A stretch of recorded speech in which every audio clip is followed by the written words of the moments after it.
मला गावातील खेळाडूंना माझ्याकडून शुभेच्छा आणि DPLच्या माध्यमातून आयोजकांचं मी आभार व्यक्त करतो की त्यांनी मला या ठिकाणी आमंत्रित केलं आणि मान सन्मान केलं। असंच या ठिकाणी 2018, 2019, 2020 असेच यापुढे 37 पर्यंत जाऊ द्यात। माझ्याकडून लाख लाख शुभेच्छा।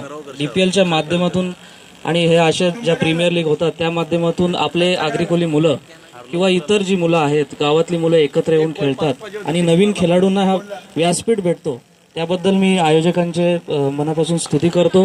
आपण पुन्हा एकदा या ठिकाणी मला बोलवलं त्याबद्दल मनापासून मी तुमचे आभार व्यक्त करतो। धन्यवाद। दादा, एक क्षण नक्कीच मला आठवायचं वाटतंय, जेव्हा आमचा संघ महाबळेश्वर येथे दाखल होता तेव्हा 12चे 12 खेळाडू देखील जमत नव्हते, मात्र तुमच्या हट्टाच्यामुळे, तुमच्या प्रेमाच्यामुळे आणि तुमच्या सहकार्याच्यामुळे आम्ही तिथे येऊ शकलो आणि तिथं मात्र प्रथम क्रमांक मारला आणि तिथं मात्र नक्कीच आमचं थोडंसं काहीतरी गोष्ट राहिली होती। ती गोष्ट म्हणजे आम्ही तुम्हाला श्रीची मूर्ती इथं अर्पण करतो, विनंती करतोय, त्याचा स्वीकार करायचा आहे। चांगलं सहकार्य मिळालं, जोरदार टाळ्या झाल्या पाहिजे अनिकेत दादा मात्रे यांच्यासाठी, कारण की यांच्याचमुळे तिथं आम्ही गेलो आणि नक्कीच प्रथम क्रमांक पटकावला। दादा, या स्पर्धेमध्ये आपण आलात, आपलं बोलाचं सहकार्य लाभलं, नक्कीच मी तुमचा ऋणी राहतोय।